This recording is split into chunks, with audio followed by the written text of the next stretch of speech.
Buenas tardes a todos y a todas. Veo a alguna gente amiga, a alguna acompañante que es un lujo, como la doctora Scordamaglia, que siempre está acompañando a los amigos. Y bueno, y pedirles a todos, como es de costumbre, que por favor silencien sus micrófonos, los muteen, como se dice ahora, para que podamos escuchar hoy a quien nos viene a acompañar, que es Gastón, que es un amigo, Gastón Bieli, al que lo considero no solo amigo personal, sino amigo de la casa, porque nuestro colegio ha concurrido a él en muchas oportunidades en auxilio, y tanto él como la doctora Scordamaglia nos han dado una mano en los momentos del arranque de la actividad de las presentaciones electrónicas cuando fueron obligatorias. Capacitaron a toda nuestra gente y hoy por hoy ya estamos dando un servicio que orgullosamente puedo decir que es un servicio de excelencia, que está ligado principalmente a acompañar a los colegas en esta iniciativa que, a Dios gracias, existe en la provincia de Buenos Aires, porque si no hubiera sido por ella, hubiera sido imposible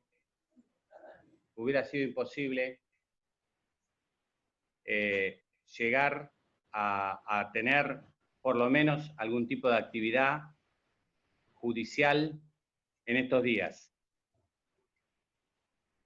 La verdad es que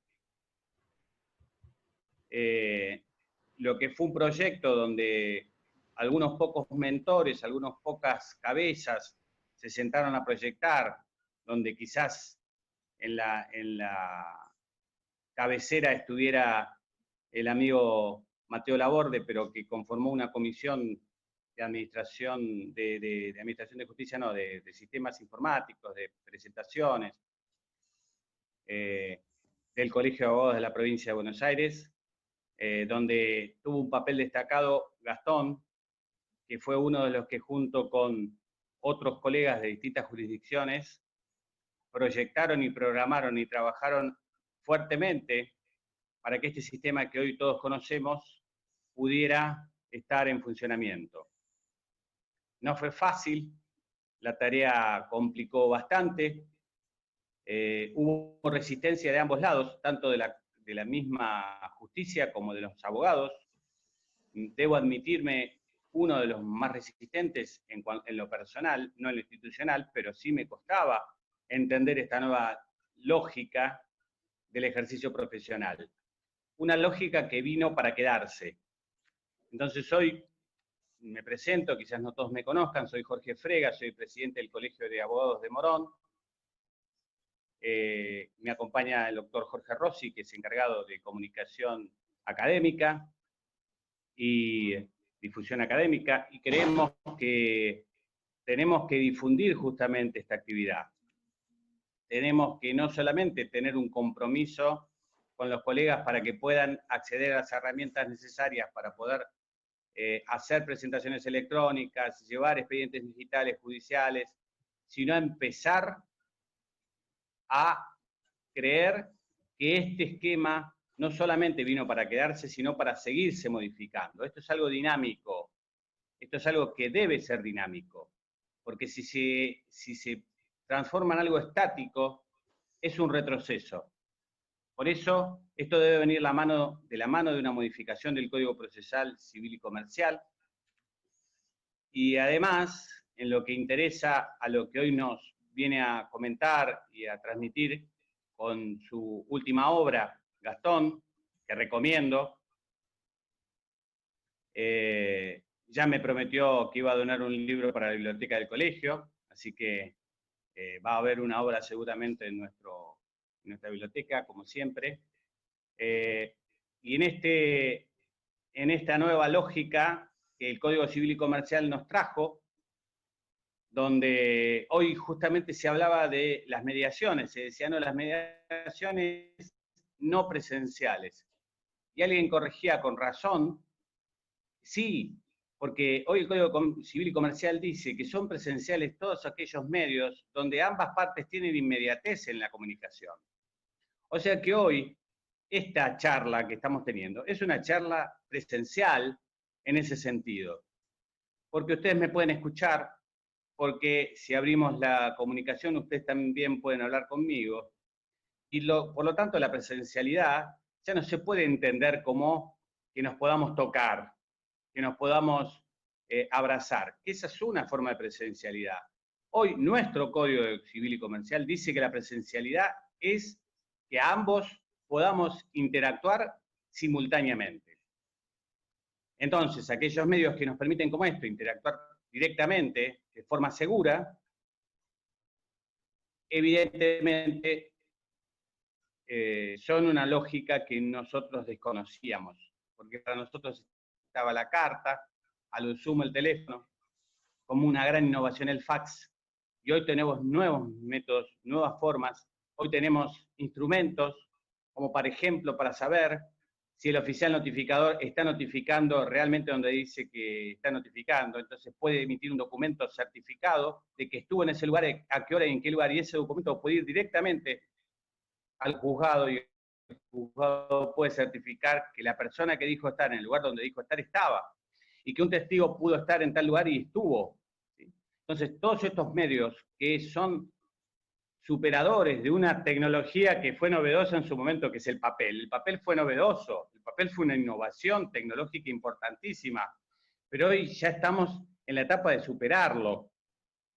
Y en esa superación es donde trabaja y sigue trabajando arduamente Gastón Biel y todo su equipo. Así que para mí es un honor presentarlo nuevamente. Agradezco nuevamente su presencia en nuestro colegio, porque este espacio está generado por nuestro colegio.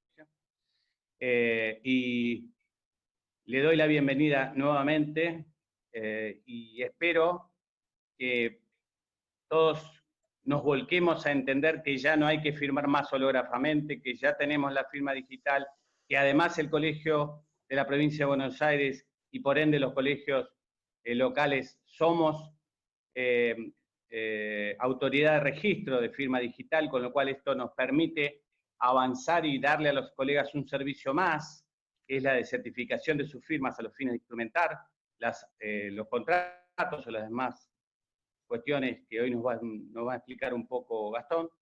Y esto es un avance que no es casual, insisto, tiene que ver con un esfuerzo del Colegio de Abogados de la Provincia de Buenos Aires que tuvo entre sus protagonistas a Gastón, que hoy nos acompaña. Así que no me vino a escuchar a mí, quería aprovechar la oportunidad para saludarlos y darle la bienvenida, y lo dejo, no sé si Jorge va a hablar primero para presentarlo o le damos la palabra directamente a Gastón.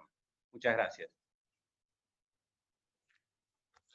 Gracias, Jorge. Bueno, no, vamos a ir directamente con la estrella de la mañana, no, con la estrella de la convocatoria, con el doctor Bieli, que él se presenta solo y tiene que hacer una doble presentación, presentarse él y presentar su libro. Después yo voy a decir alguna cosita si él me deja. Dale, Gastón. Gracias ambos Jorges, gracias al Colegio de Abogados de Morón por permitirme hacer la presentación de esta nueva obra que hemos publicado recientemente sobre contratos electrónicos, teoría general y cuestiones procesales. Antes de arrancar con el tema en sí, quiero invitarlos a la jornada que vamos a hacer el próximo el próximo lunes a las 11, sobre firma digital. Acá vamos a hablar un poco de las cuestiones de la firma digital y la firma electrónica, pero los quiero invitar a esa jornada que va a ser muy importante acerca de las nuevas incumbencias que se abren, contratos electrónicos es una de ellas, sobre la implementación de la firma digital para abogados desde el Colegio de Abogados de Morón en específico. Es el día lunes a las 10 de la mañana, ya está todo publicado, los afiches, está todo ya en difusión. El lunes 10 a las 11 de la mañana. Así que si lo quieren difundir, serán desde ya bienvenidos.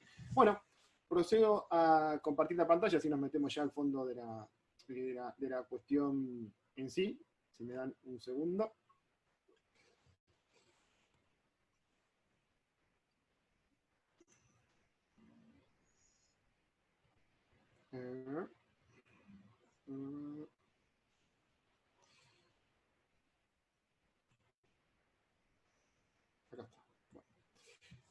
Esta obra que hemos publicado con el doctor Carlos Ordóñez, Contratos electrónicos, teoría general y cuestiones procesales, es muy reciente, fue publicada en abril de este año.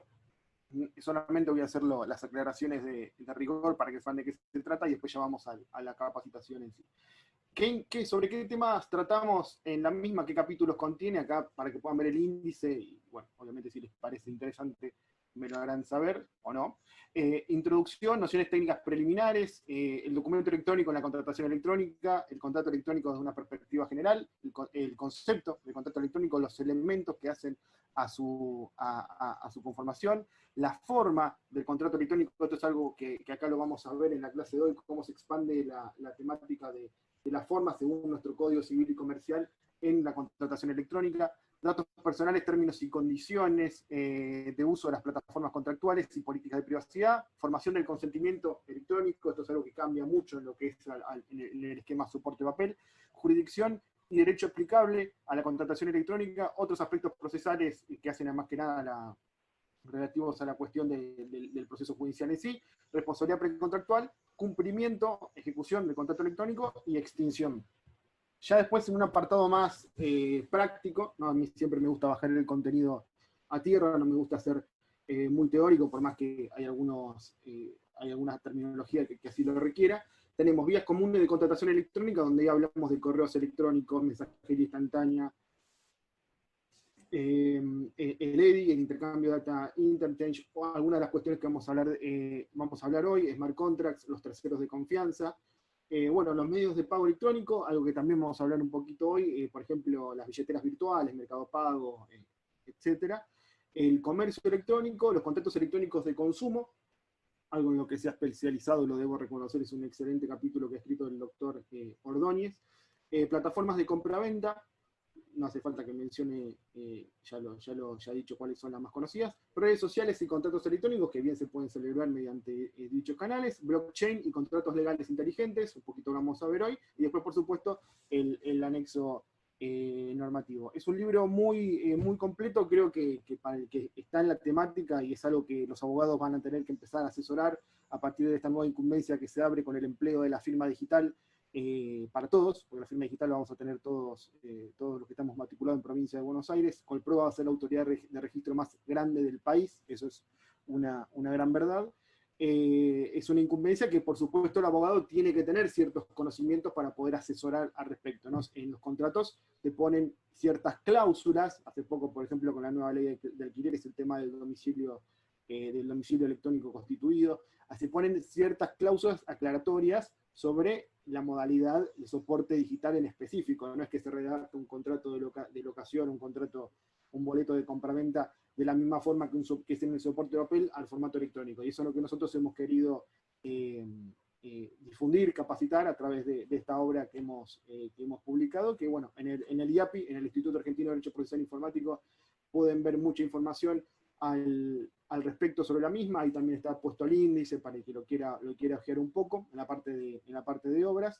Tienen mucho contenido gratuito también en lo que hace respecto a la temática específica de la contratación electrónica. Y esta charla que vamos a hablar hoy la hago en base a un artículo que salió publicado hoy en el diario La Ley, que se llama El COVID y la hiperexpansión de la contratación electrónica. Hay ciertas modalidades para celebrar contratos bajo estas características que se han masificado con la pandemia. O sea, hoy por hoy ninguno puede discutir que ha sido un boom total la temática del e-commerce, ¿no? Las plataformas de compraventa.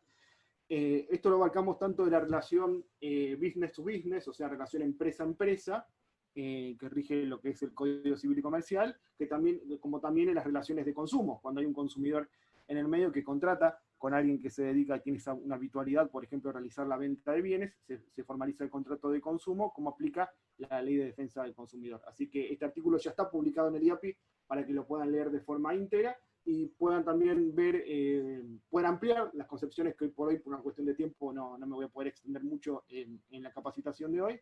Y también es un tema que en el libro tratamos para que puedan hojear algunas páginas del mismo a modo de introducción.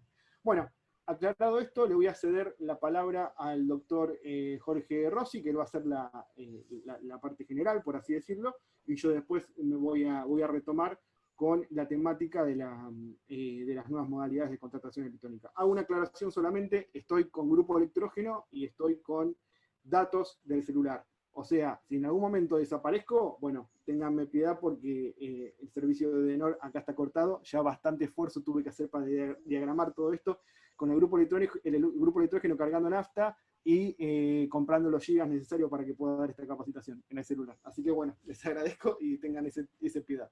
Jorge, te devuelvo el host. Bueno, gracias. Bueno, yo me voy a encargar de la parte introductoria. Eso quiere decir que lo que yo voy a decir para algunos de ustedes va a ser muy interesante y para otros no, porque van a decir, esto ya lo sé. Yo estoy viendo algunos de los que están como invitados que las cosas que voy a decir van a decir, oh, mira, esto me parece que hace 5 años que lo sé. Pero para otros no. Entonces vamos a tratar de hacer esa introducción, un poco ver el marco normativo de los contratos electrónicos, de la contratación en entornos digitales. Vamos a utilizar estas expresiones como si fueran los mismos. Vamos a utilizar la expresión electrónico, contrato electrónico, como si fuera muy precisa, aunque muy precisa no es, pero se ha difundido, el código utiliza la palabra electrónico, medios electrónicos, bueno, vamos a decir medios electrónicos. Y vamos también a intentar abrir el famoso PowerPoint con la función compartir pantalla. Pensar que hace unos meses no sabíamos qué era Zoom directamente. Yo no sabía yo qué era Zoom. Ahora ya decimos, haceme un Zoom. Bueno, eso también tiene que ver, ¿no?, con la dinámica con la que se mueve esta situación de la pandemia. Y un poco vamos a ver cómo estamos transitando de una forma de realizar contratos que aprendimos en la facultad, y algunos con la edad mía con más intensidad todavía, porque de estas cosas ni de casualidad se hablaba, que es el pasaje de la contratación entre ausentes a la contratación sincrónica y asincrónica. Voy a tratar de ir mostrando un poco este marco normativo que sirva de introducción para después lo que va a hablar Gastón. Básicamente, sin tener en cuenta decretos reglamentarios, resoluciones, etcétera, etcétera, etcétera, nos vamos a mover con 3 grandes normas. Una, el Código Civil y Comercial, otra, la Ley de Firma Digital, y otra, la Ley de Defensa del Consumidor. La Ley de Firma Digital no es una ley nueva. La Ley de Firma Digital salió a fines del gobierno de De la Rúa, cuando estábamos en pleno incendio, en otra emergencia, digamos, en otro de los tantos problemas que tenemos en Argentina. Tardó nuestro país muchísimo en implementarlo. Ahora estamos hablando de que los abogados vamos a tener firma digital, y bueno, sí, nos tenemos que poner contentos, pero estamos muy atrasados en ese tema, muchísimo. Tanto el Código Civil como obviamente la Ley de Firma Digital y la Ley de Defensa del Consumidor tratan el tema del que vamos a hablar hoy. Dijimos que las categorías tradicionales que todos aprendimos en la facultad era la de la contratación entre presentes y la contratación entre ausentes, ¿no? Con la facultad, sobre todo los de mi edad, estudiábamos lo de la contratación por vía epistolar, por carta, y hacíamos todos esos ejemplos de mandó la carta tal día, la carta le llegó tal otro día, la contestó tal día, y la recibió tal día, entonces cuándo se formó el consentimiento, etcétera, etcétera. Y dijimos que ahora estamos hablando de contratación sincrónica y contratación asincrónica. Un poco es lo que habló Jorge Frega al principio, porque en la contratación sincrónica la emisión de la manifestación de voluntad es recibida inmediatamente. Acá no importa si las partes están físicamente presentes o no, es un tema temporal, no un tema espacial, aunque ojo que lo espacial tiene su importancia. Lo espacial tiene su importancia.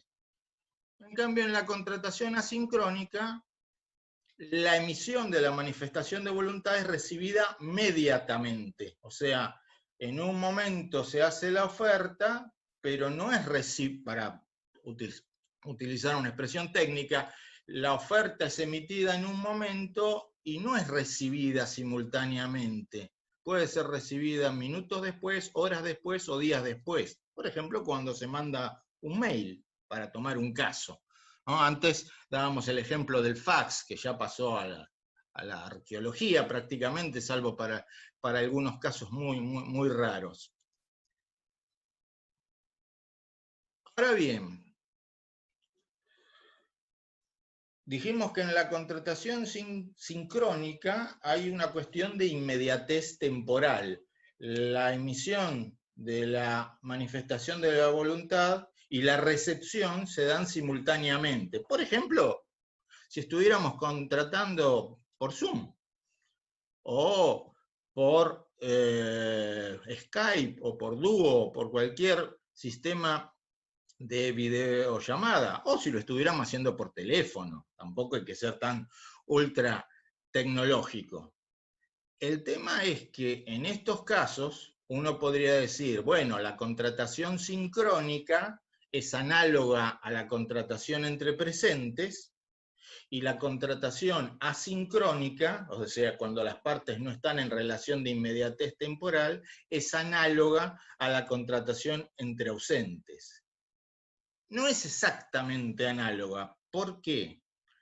Porque si yo estoy haciendo un Zoom con Gastón, yo estoy en este momento en Ciudad de Buenos Aires, Gastón creo que está no sé dónde está, en Moreno, en Merlo, por ahí en zona oeste, está en zona oeste, bueno, estamos los dos en la República Argentina. Ahora, si estuviéramos haciendo este Zoom y yo estuviera en Ciudad de Buenos Aires, porque no vamos a fantasear, yo de Argentina difícil que salga mucho, y la otra persona estuviera en Bulgaria, es cierto que la contratación sería sincrónica, que habría inmediatez temporal, todo lo que ustedes quieran, pero podríamos llegar a tener un problema de derecho internacional privado, es decir, un problema de conflicto de leyes. ¿Por qué? Porque van a haber dos ordenamientos jurídicos en juego, el ordenamiento jurídico argentino, el ordenamiento jurídico de Bulgaria, puede haber un tratado internacional o no, y entonces habrá que ver, por ejemplo, cuál es la ley que rige esto que estamos haciendo, cuál es la ley que rige la capacidad de ambas partes, cuál es la ley que rige la forma de celebración del contrato, etcétera, etcétera. Entonces, la contratación sincrónica es cierto que es análoga a la contratación entre presentes, pero en la contratación entre presentes, salvo un caso de laboratorio, uno que esté de un lado parado de un lado de la frontera y otro que esté parado del otro lado de la frontera, en la contratación entre presentes difícilmente vamos a tener en materia de formación de consentimiento, me refiero, un problema de conflicto de leyes, porque ambas partes van a estar sometidos al mismo ordenamiento jurídico. Me refiero a formación de consentimiento. También se puede hacer un contrato que se cumpla en otro país, eso sería otra cosa, pero me refiero a formación de consentimiento.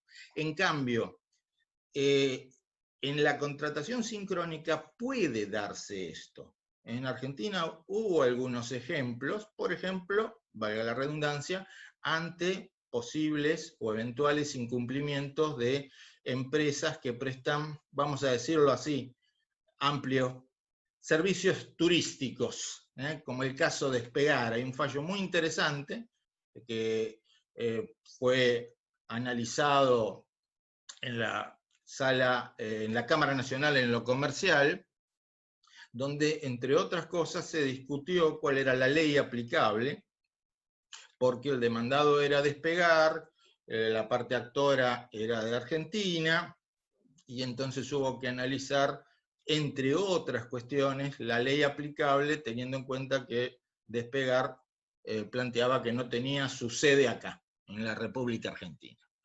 La vocal preopinante fue la doctora Usal, que es especialista en internacional privado, y se escribió un pequeño tratadito en 30 hojas analizando la cuestión. Así que este es un problema al que nos tenemos que acostumbrar los abogados. ¿Por qué? Porque todo lo que era derecho internacional privado, para el abogado común y silvestre, era algo como, casi como derecho marítimo. Bueno, ¿cuándo voy a tener un caso de internacional privado yo? Nunca. Era un grupito que se dedicaba a eso y punto. Ahora no es tan así, porque este e-commerce, este auge del comercio electrónico hace que no solamente empresarios de domiciliados en distintos estados se comuniquen y celebren contratos, sino simples consumidores, que de pronto lo que compran es un par de zapatos, ni siquiera algo muy estrambótico, y lo compran en un portal de China. Zapatos que tal vez están en Hungría, porque el fabricante o vendedor es húngaro. Tiene plata la persona que hace eso, pero bueno, todo ocurre.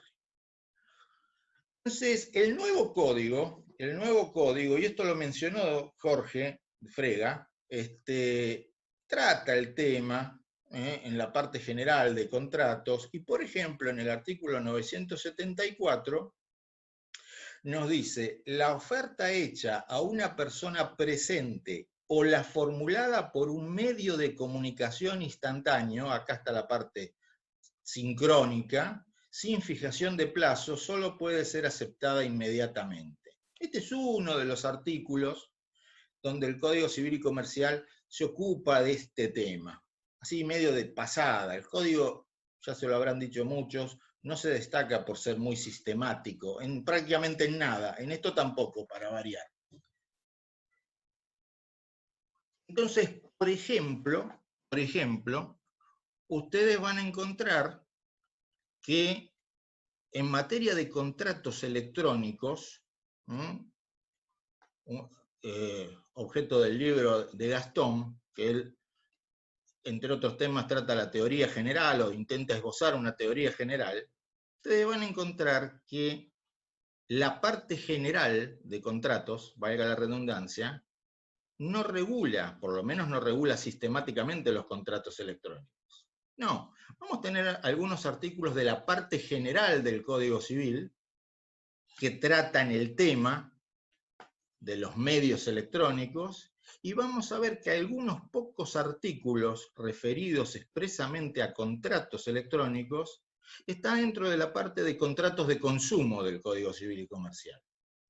Como si solamente mereciera análisis específico los contratos electrónicos que hagan los consumidores, cuando en realidad no es así. Que me digan que merece una mayor protección, bueno, es otra cosa. Entonces, simplemente les indico, por razones de tiempo no nos vamos a ocupar, no nos vamos a extender, que a partir del artículo 1105 del Código Civil y Comercial van a encontrar ustedes una mínima regulación de los contratos electrónicos.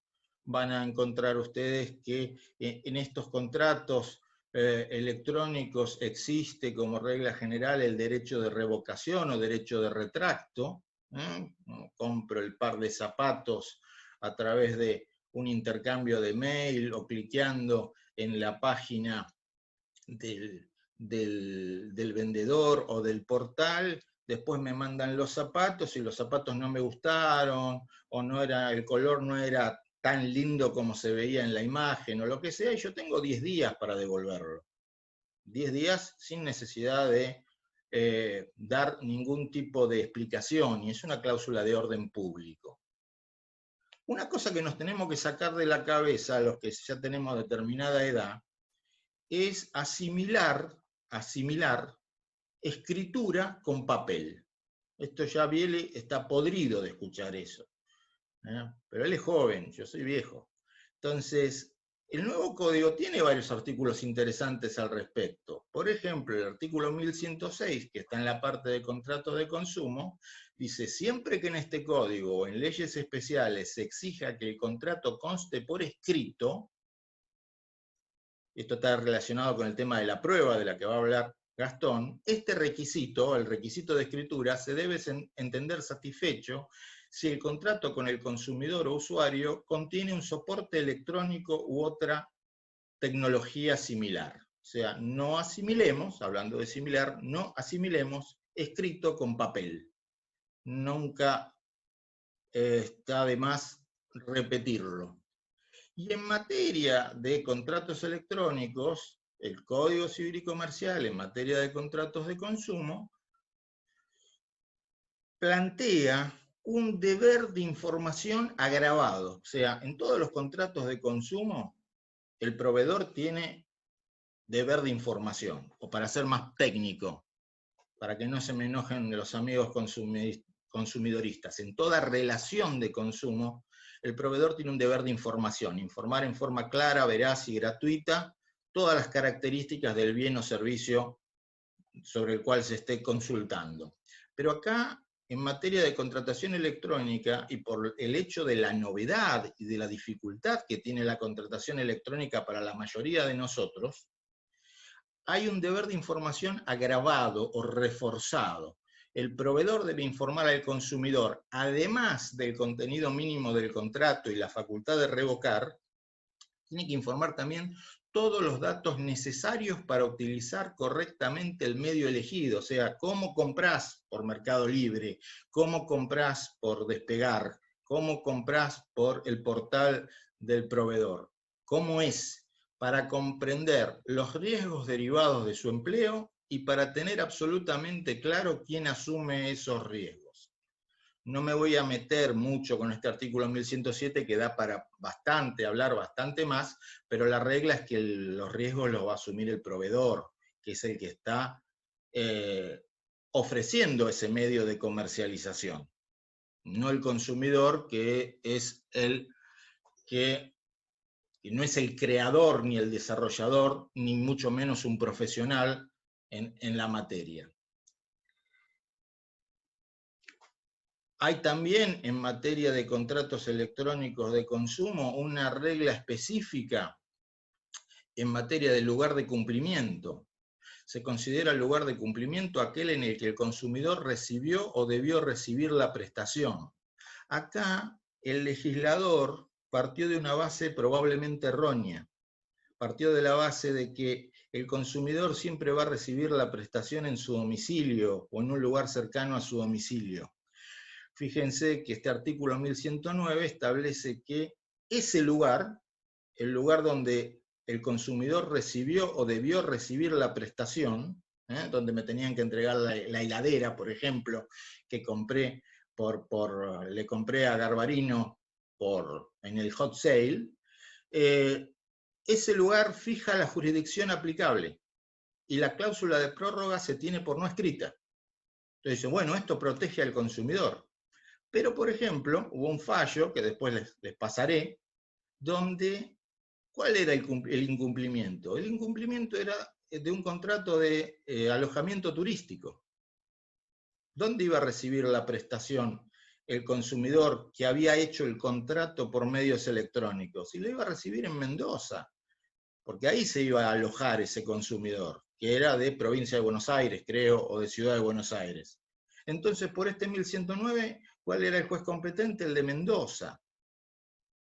Era de provincia de Buenos Aires, porque el consumidor se presentó ante un juez de provincia de Buenos Aires, de Mar del Plata, y el juez ahí, creo que fue la doctora Zampini, en cámara, la vocal preopinante, hizo una interpretación finalista, artículo 2 del Código Civil y Comercial, cuando los jueces quieren, todo se puede interpretar, y dijo, no, acá, ¿qué se quiso hacer con este artículo, con esta norma de orden público? Proteger al consumidor, pero si la aplicamos literalmente no protege al consumidor, lo desprotege, porque lo obliga a litigar en extraña jurisdicción. Entonces, somos competentes, porque es lo más favorable para el consumidor. Bueno, es un fallo. Es un fallo, vamos a ver si hace escuela, pero digamos, a veces es muy difícil prever todas las situaciones, y cuando se ponen estas normas así de jurisdicción competente, a veces se producen efectos no queridos. En materia, ya voy redondeando, en materia de contratos por adhesión, no de consumo, por adhesión, también hay un parrafito perdido dentro de la parte de contratos por adhesión que en realidad es aplicable a cualquier tipo de contrato, no solo por adhesión, sino de consumo e inclusive paritarios. Porque nos dice en el segundo párrafo que se tienen por no convenidas aquellas cláusulas que efectúan un reenvío a textos o documentos que no se facilitan a la contraparte del predisponente previa o simultáneamente a la conclusión del contrato. Previa o simultáneamente a la conclusión del contrato. La presente disposición es aplicable a la contratación telefónica, electrónica o similares. ¿Por qué? Porque muchas veces contratamos por vía electrónica y sobre todo por vía telefónica. ¿Y qué es lo que tenemos cuando manifestamos nuestra voluntad? Y nada, tenemos la voz del otro lado que nos dice, ¿y quiere contratar el paquete de servicios bancarios? ¿O quiere contratar el seguro? Y sí, a ver, dígalo bien y claro porque este mensaje está siendo grabado. Sí, lo quiero contratar. Pero yo no vi las cláusulas, el resto del clausulado, a mí no me mostraron nada de eso. Y si después hay algo que yo tendría que haber considerado y no consideré, bueno, se tendrá por no convenida. Es interesante porque ha pasado bastante desapercibido esta última parte del artículo 985. Yo siempre digo que hay una parte del código, bueno, eso lo sabemos todos, como las distintas partes del código lo hicieron distintas personas, algunos artículos no tienen efectos probablemente no queridos por los que hicieron otras partes del código, otros desarrollos. Muy interesante leer los artículos referidos a contratos por adhesión a cláusulas generales predispuestas por los principios que tienen, por las reglas que tienen, mejor dicho. Y acá me voy a meter muy brevemente mostrando el marco jurídico, porque de los temas prácticos se ocupa Bieli. Hay varios artículos que tratan el tema en el Código Civil, 286, 287, 288, 1020 y por supuesto la ley 25.506 de firma digital.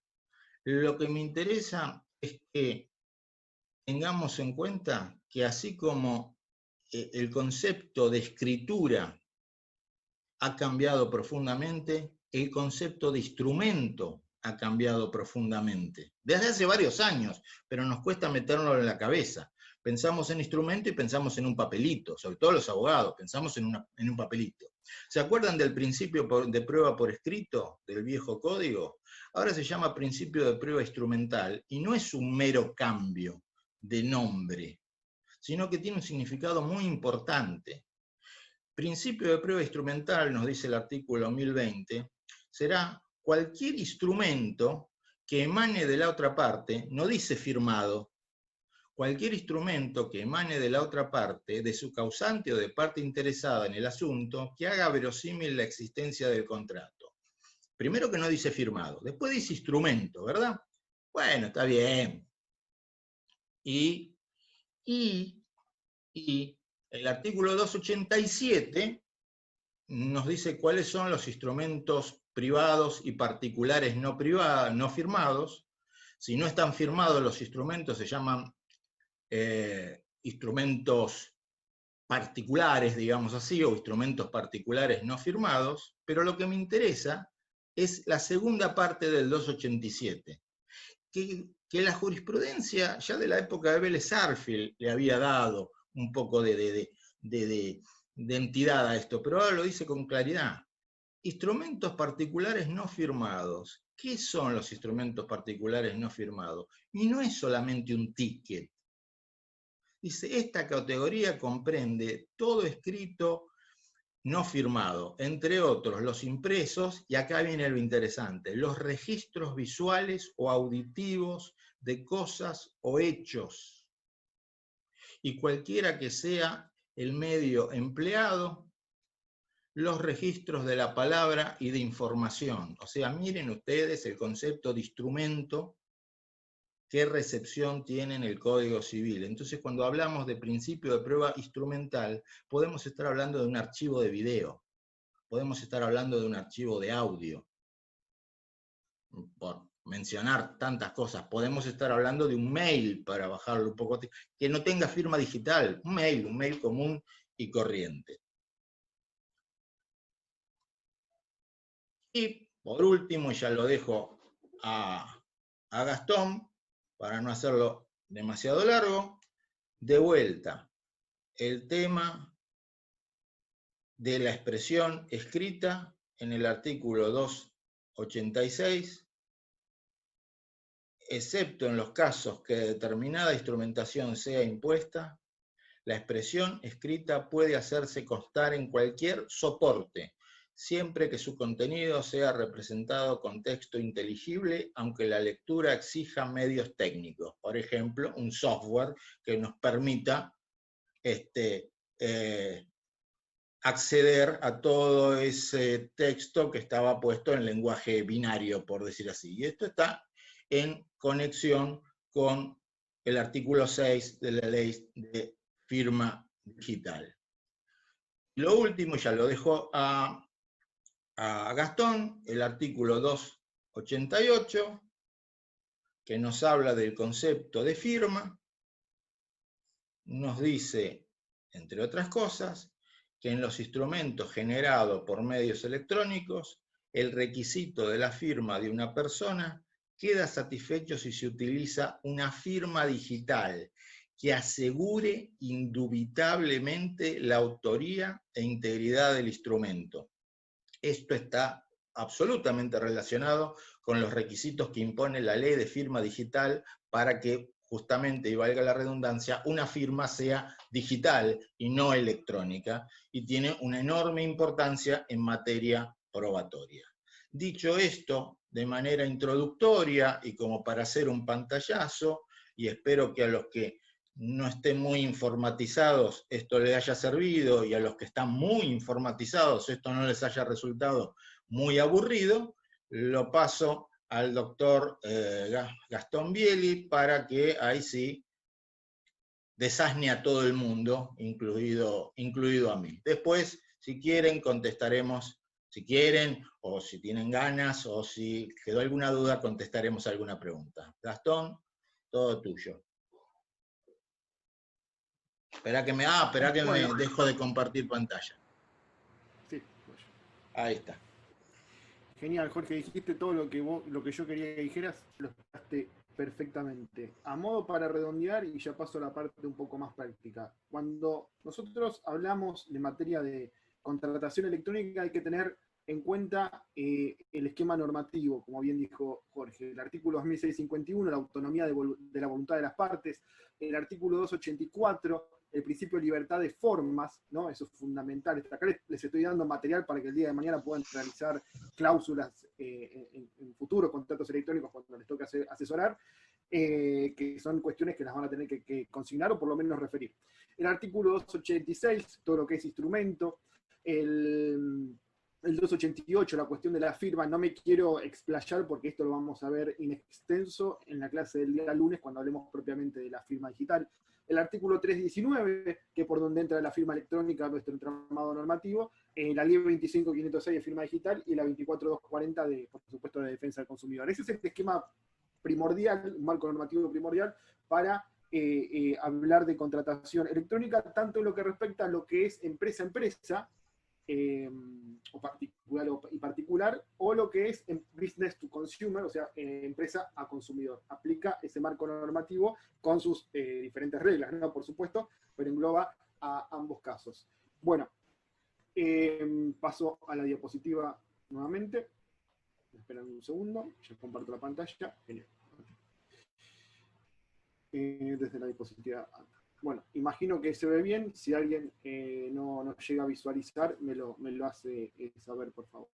Bueno, nuevas metodologías de contratación electrónica ante la pandemia. ¿Por qué decimos esto? Como ya introduje en el comienzo de la capacitación, ante el aislamiento obligatorio que por hoy rigen, no en todas las partes del país, pero sí en lo que es el AMBA, hubo una explosión total, no solamente en la contratación del consumidor, sino también en lo que es la contratación empresa-empresa o entre particulares, en lo que es la celebración de contratos, y ahora vamos a ver un par de casos particulares a modo de ejemplos que les voy a decir. Lo que quiero que sepan, en base al artículo que publicamos hoy en el Diario de la Ley, por el cual después van a poder ampliar, y a un artículo también que salió antes que el nuestro, en el mismo diario, si pueden acceder de alguna forma, por ahí creo que los contenidos de Thomson Reuters, la ley, están liberados para que pueda acceder cualquiera, prueben ingresar a través de la página oficial. Obviamente, como no es un artículo que publiqué yo, no se los puedo dar porque está protegido por derecho de autor, pero muy interesante de los doctores Alterini, que mencionan que la jurisprudencia y la doctrina está empezando a cambiar de lo que es la concepción restrictiva del artículo 288, que dice que los documentos digitales tienen que tener una firma digital. Si yo digo que un documento digital tiene que tener únicamente una firma digital, la firma digital es de dos formas. Es por token, por dispositivo criptográfico, que son los certificados que vamos a tener por Coiproba AC-ONTI, o mediante nube, mediante software, que es el certificado AC Modernización, que es lo que se llama comúnmente, a través del decreto 182/19, firma digital remota. Esos son los únicos dos casos de firma digital que existen en la Argentina, que son las otorgadas por el Estado público. En ese artículo los doctores Alterini hacen mención a la firma digitalizada, ¿no? A la firma de trazo digitalizada que se puede realizar, por ejemplo, en un Signpad, en una de estas herramientas para poder, o que hacemos en el celular cuando llega un paquete de Mercado Libre, bueno, que nos piden que hagamos el ganchito en la pantalla. Bueno, una firma digitalizada, que bajo la concepción de ellos ya pasa a ser, si yo digo que un documento digital tiene que tener una firma digital, entonces, si ese documento no tiene una firma digital, en los dos casos que le comenté, remota o por token, es un instrumento particular no firmado. No tiene firma si yo me pongo en una tesitura restrictiva. Lo tengo que valorar, el juzgador lo va a valorar como un instrumento particular no firmado. Y ellos ya se alejan, también en consonancia con lo que hemos escrito nosotros con el doctor Ordóñez en el libro, a que ya no hay que dejar de considerarlos como instrumentos particulares no firmados. En realidad son instrumentos privados. Ahora la concepción cambia. Esa firma electrónica tiene plena validez técnica y jurídica. Quedará supeditado a una cuestión probatoria después, en el marco del pleito judicial, hacer la imputación de autoría, ¿no? Establecer que ese contrato lo firmé con Carlos Pérez y que Carlos Pérez lo firmó, como vamos a ver un poco más adelante, a través de un PDF con Adobe Sign o con DocuSign o usando un tercero de confianza, etcétera, que eso lo más probable que lo dictamine sea un perito informático. Pero, en lo que respecta a la imputación de autoría. Pero ya la noción cambia un poco, ya no es que el documento va a ingresar al pleito judicial como un instrumento particular no firmado porque tiene firma electrónica, perdón que lo diga, pero el 95% de las transacciones que se realizan en la Argentina en forma digital son con firma electrónica, no son con firma digital. Ustedes hoy por hoy compran en Mercado Libre, envían un correo electrónico, hacen una publicación en Facebook, todo eso es firma electrónica, no es firma digital. Cambia porque nosotros antes se sostenía que eso ingresaba como un instrumento particular no firmado y una vez reconocida la firma o probada la misma, pasaba a ser un instrumento privado. Y ahora no, ahora se está dando vuelta esa concepción y se está diciendo que el instrumento es privado y dentro de la cuestión probatoria después se demostrará la firma, o sea, ya desde un primer análisis ese instrumento particular va a ingresar al proceso como un instrumento privado. Y luego, a través de la cuestión probatoria, se establecerá la imputación de autoría o no, y pasará a ser, en el caso de que no se logre demostrar, un instrumento particular no firmado. Pero ya ingresa como un instrumento privado, o sea, como si lo traslado al soporte de papel, como un contrato de locación firmado holográficamente por las partes. Tengan en cuenta eso, cómo está cambiando hoy por hoy la jurisprudencia y la doctrina a lo que era la concepción rígida del 288 anterior, a lo que es la nueva, con la interpretación que hace en conjunto al artículo 319, que establece que el jugador debe valorar la robustez del soporte en el cual fue originado el documento electrónico. Bueno, ahora sí, pasemos un poco a la parte práctica. Vamos a hablar un poco de la contratación vía correo electrónico, ¿no? Perdón, voy a checar un poquito más la pantalla. Ahí está. El mail es una de las metodologías de contratación electrónica por excelencia en lo que hace la contratación entre empresas, no más que nada lo que hace la contratación entre empresas, o en algunos casos en los particulares, como que se aleja un poco de la cuestión de consumidor. La Real Academia Española definió el correo electrónico como un sistema de comunicación personal por el ordenador a través de redes informáticas que permite el envío de mensajes remitentes a destinatarios desde y hacia casilla de correos que constituyen a su vez domicilios electrónicos. Ojo con esta cuestión, y acá cada vez se está masificando más. Ya en la ley de alquileres estableció la posibilidad de poder constituir un domicilio electrónico sin siquiera especificar la plataforma. Puedo hasta constituir, si quiero. Eso el doctor Cuari lo ha publicado excelentemente, lo ha detallado, muchos lo deben conocer a Hernán, en un artículo que él publicó en Reuse acerca del tema de la ley de alquileres y los domicilios electrónicos. Hasta una cuenta de TikTok podría ser un domicilio electrónico según la interpretación literal que se pueda hacer del artículo de la ley de alquileres. Lo dejo como un punto a ampliar luego. Nosotros hemos considerado el correo electrónico como un método de intercambio de mensajes entre personas que utilizan dispositivos afines a los mismos, y como tal permite el envío de documentos que bien pueden instrumentar actos y hechos jurídicos. Acá estamos hablando de instrumentos privados, ojo, bajo nuestra concepción, son instrumentos privados, no es un instrumento particular, no es un instrumento particular no firmado. Lo que sí no hay discusión doctrinaria al respecto es que el intercambio, ya sea por correo electrónico o por mensajería instantánea, es correspondencia. ¿Está bien? Es correspondencia y tiene la protección constitucional que la Carta Magna le otorga a la correspondencia epistolar. Y esto está establecido expresamente en el artículo 318 del Código Civil y Comercial, y han habido fallos. El fallo, el fallo Lopart, de Mendoza, entren al sitio del IAPI, pongan LLOPART, fallo Lopart, así como suena, y van a poder ver un comentario nuestro donde justamente a través de ese fallo de Cámara se estableció que los correos electrónicos y las comunicaciones suscitadas por mensajería instantánea son correspondencia y tienen la protección constitucional a dichos efectos. Bueno, jurisprudencialmente se ha sostenido que es una realidad incontrastable que el correo electrónico, email, emergió como un nuevo medio de comunicación que permite transmitir datos, información y mensajes a una o más personas por medio de una red de interconexión entre computadoras, sistema que ha prácticamente reemplazado la antigua forma de correo postal. Hoy por hoy hay que reconocer que nadie envía una carta en soporte papel. De los que están acá oyéndome en el día de la fecha, me imagino que serán muy pocos, si es que alguien lo utiliza.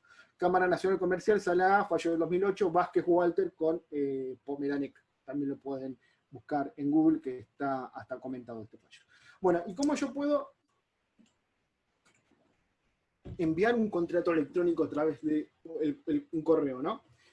Acá bajando el contenido un poco a tierra. Lo puedo realizar desde el mismo procesador de textos que me otorga la plataforma de correo electrónico, que bien puede ser en la nube, como Google, Yahoo, Hotmail, las que son conocidas, o la plataforma instalada en la computadora de forma local, como puede ser Outlook, Mozilla Thunderbird, entre otras que existen. Las locales, las que se instalan en la computadora, me permiten usar la firma digital, o sea que si el día de mañana yo no me quiero meter demasiado en la cuestión probatoria, obviamente la contraparte también va a tener que tener un certificado de firma digital, si no, no va a haber forma de que caiga en la cuestión de la prueba, y pueda gozar de la presunción de autoría, integridad, la garantía de no repudio que me otorga la ley 25.506, solamente puedo utilizar las plataformas locales, Outlook o, a modo de ejemplo, Mozilla Thunderbird, que como ven acá en esta imagen, permiten firmar con certificados digitales los correos. Hay que hacer una configuración previa, no es muy compleja de realizar, pero le otorgarían otro marco normativo, digamos, un poquito más importante,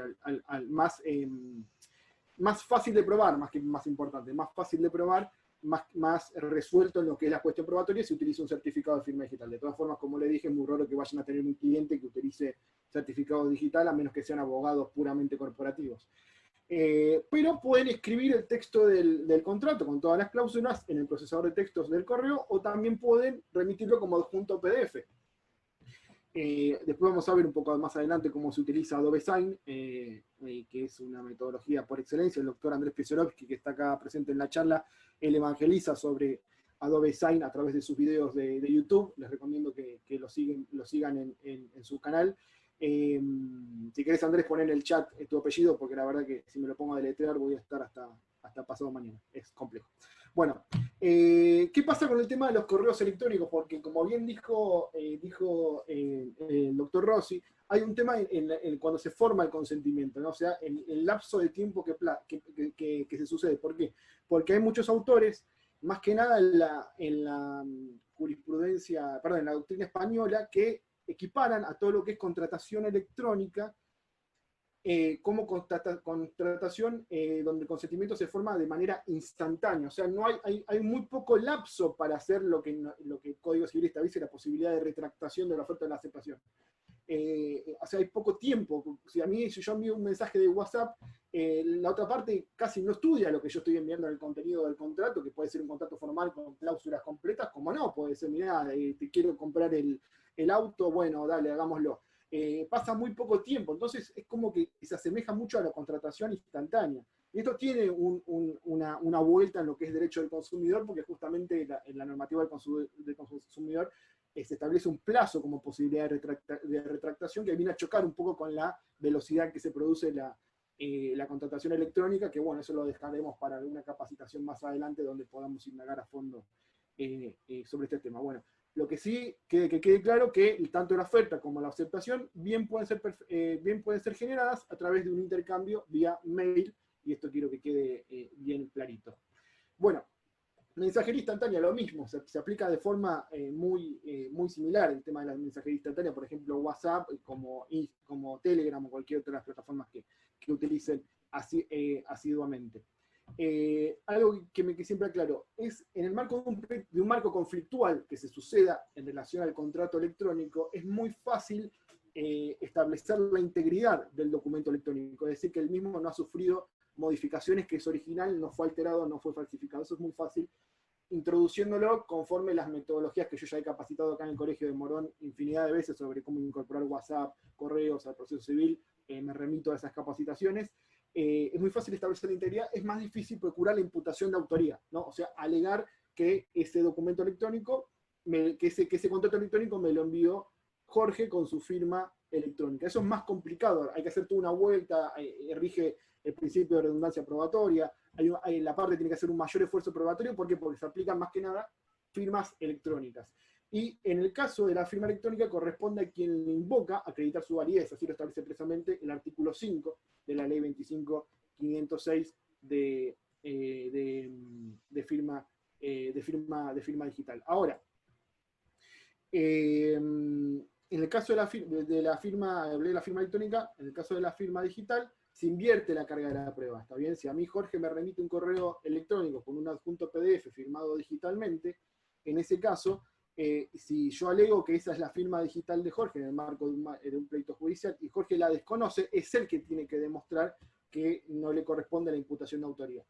O sea, se invierte la carga de la prueba en el caso de la firma digital. Por eso la firma digital es más fácil probarla que en el caso de la firma electrónica, que de todas formas la firma electrónica se puede hacer sin ningún problema, pero bueno, les recomiendo que amplíen con el material que hay en el IAPI o en el Instituto Argentino de Derecho Procesal, en el Instituto Argentino de Derecho Procesal Informático, o en nuestros libros de prueba electrónica que ya hemos presentado en el colegio oportunamente. Bueno, volviendo al tema de WhatsApp, hoy por hoy se pueden solicitar hasta pagos, ya en lo que es la etapa de ejecución del contrato.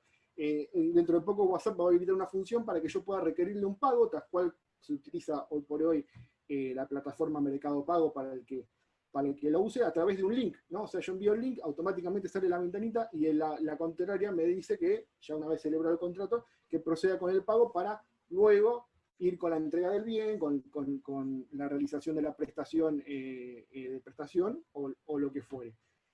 Vean un poco cómo va avanzando todo el esquema de la contratación electrónica puramente originada en el ecosistema digital.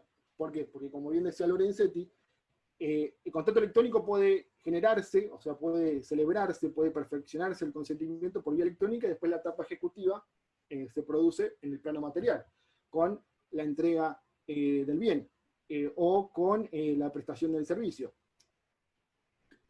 Con el pago se realiza en soporte físico.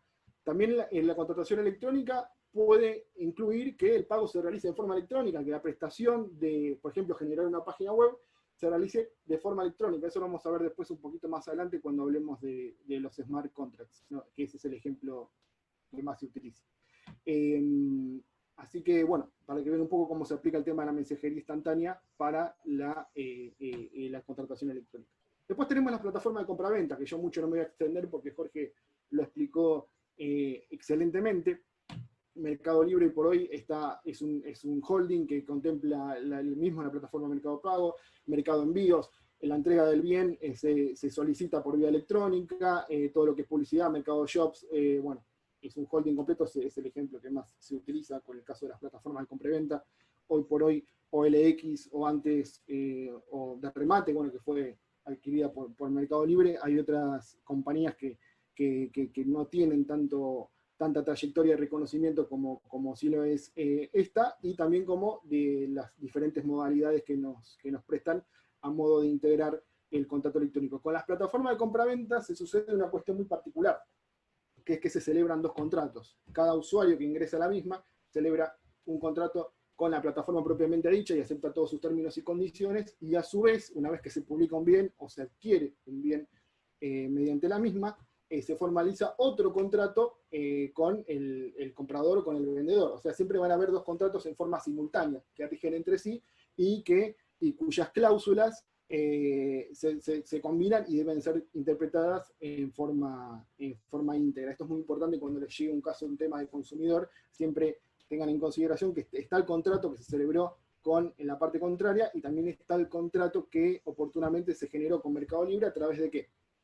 A través de lo que se denomina Click Wrap Agreement, o sea, la aceptación electrónica, ¿no?, que se produce sobre las cláusulas que Mercado Libre nos mostró, cláusulas políticas de privacidad, términos y condiciones que Mercado Libre nos mostró cuando registramos la cuenta de usuario. Nosotros, al registrar la cuenta de usuario, colocar todos nuestros datos personales, Mercado Libre nos pide que aceptemos los términos y condiciones de la plataforma. Obviamente me imagino que nadie lo habrá hecho, los que están acá presentes, o si lo hicieron serán muy pocos, y bueno, y ahí es un listado grande de cláusulas acerca de cómo se debe operar y qué cuidados hay que tener, y en qué caso se deslinda la responsabilidad o no. Así que eso tenganlo en cuenta cuando tengan ustedes enfrente un caso de consumidor. Siempre tienen que operar en ambos canales, en el contrato que se celebró con la empresa y en el contrato que se está celebrando propiamente con la contraria, que en el caso de que hubiera un incumplimiento.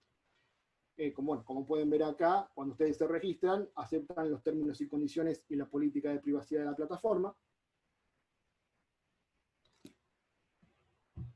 Esto es lo que se denomina tradicionalmente en materia de contratación electrónica como Click Wrap Agreement. ¿Está bien? Espero que haya quedado un poquito claro.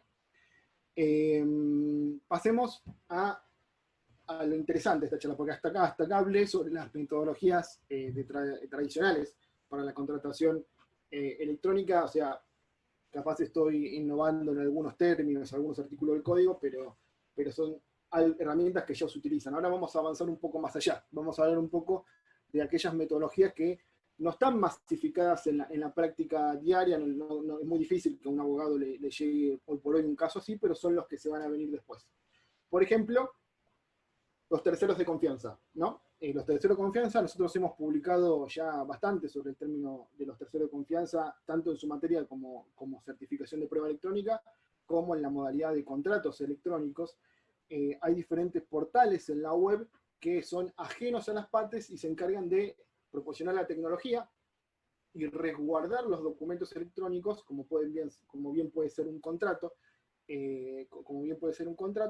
para que en el caso de un marco conflictual, ese contrato electrónico sea aportado directamente por el tercero de confianza. Es decir, que las partes van a tener, por supuesto, un ejemplar del mismo, pero en realidad el que proporciona la plataforma y la tecnología para la celebración del contrato es el tercero, y es un tercero ajeno. No es como el caso de Mercado Libre, que uno le paga una comisión por la venta o una comisión por la compra o por el envío, que tiene un interés económico. No, el tercero de confianza es totalmente ajeno a las partes que contratan de forma electrónica.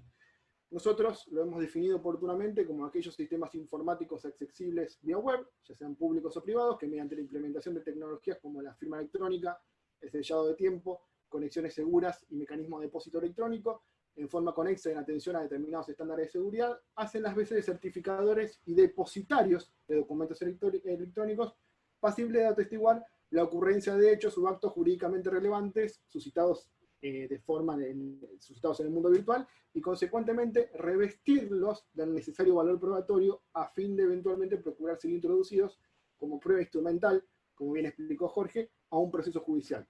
Vi que uno en el chat me preguntó por qué voy muy rápido, por qué me corre. Bueno, estoy con el grupo electrógeno, con los datos del celular, porque en la zona donde yo estoy no hay luz. Si se llega a cortar el grupo electrógeno o los datos del celular, la clase se termina, así que prefiero ir un poquito más rápido y dejarles el contenido un poco claro, que hacerlo lento y cortar en cualquier momento y ya no puedan continuar con la capacitación. Bueno, el tercero de confianza nació en España bajo una primera modalidad como en materia de contratación electrónica, y luego se amplió al esquema de la prueba, ¿no? Como certificación de prueba. En el IAPI hay 2 artículos donde pueden indagar sobre los mismos. El primero se denomina los terceros de confianza y la certificación de materia electrónica, de prueba electrónica, una nueva materia en cuestiones de probática. Les recomiendo que lo lean. Y después tienen otro artículo que se llaman los terceros de confianza en la contratación electrónica, que ahí yo explico cómo operan técnicamente, cómo se acomodan en nuestra normativa de firma digital y el código civil y comercial, y doy ejemplos de usos propiamente dicho, por más que acá voy a mostrar algunos portales. Bueno, ¿cómo ingresan básicamente los terceros de confianza a nuestro entramado normativo? A través del decreto 182/19, que nos dio una primera noción de lo que hace un tercero de confianza. El tercero de confianza tiene a su cargo la conservación de archivos digitales, la custodia de declaraciones de voluntad realizadas en formato electrónico, contratos electrónicos, eso está expresamente estipulado en la normativa. Y toda otra transacción que las partes decidan confiar al tercero depositario, la notificación fehaciente de documentos electrónicos, el depósito de declaraciones de voluntad realizadas en formato electrónico, la operación de cadena de bloques, esto ya entra en el esquema de lo que es blockchain. Me imagino que capaz alguno tiene noción de lo que es la cadena de bloques, si no después vamos a explicarlo un poquito, eso da para una clase de 2-3 horas, obviamente por acá por una cuestión de tiempo no vamos a poder, pero está estipulado en el decreto 182/19, los servicios de autenticación electrónica, eso es lo que hace la imputación de autoría, los servicios de identificación digital, lo mismo, bueno, y otras prestaciones que determine el ente licenciante. Entonces, en la órbita de la contratación electrónica, el tercero de confianza actúa como un agente externo y ajeno a la relación contractual existente entre 2 o más partes, quien es elegido de mutuo acuerdo por los interesados a los fines de reciba, lo que ya lo estoy repitiendo, reciba, archive, custodie, proporcione la metodología de firma a emplearse, y ponga fecha al documento que demuestra la celebración de un contrato electrónico. Esto último se llama timestamping, ¿está bien? Y en la actualidad existen diversas empresas, portales web, que ofrecen sus servicios a través de la Internet. En la Argentina no hay aún prestadores de servicio de confianza consolidados conforme establece el reglamento. En la Argentina no hay. Son países limítrofes que tienen un entramado normativo menos restringido que la Argentina en ese aspecto, porque requiere, nosotros a través del 182/19 requerimos que se produzca un registro, eso requiere el pago de un seguro, bueno, es bastante complejo, pero operan y son, por supuesto, documentos electrónicos emanados por estos portales. Adobe Sign. Adobe Sign es la herramienta más utilizada, a todos sabemos utilizar un PDF, sabemos lo que es Adobe bajo el esquema de la lectura de archivos PDF. Adobe Sign es un módulo dentro de la herramienta de Adobe Reader, por el cual ustedes pueden suscribir contratos electrónicos con firma electrónica, constituyendo instrumentos privados de por sí, con quienes ustedes decidan hacerlo. Y tiene la importancia de Adobe Sign o de esta otra herramienta. Adobe Sign se instala de forma local en la computadora, se puede utilizar también en la plataforma en la nube.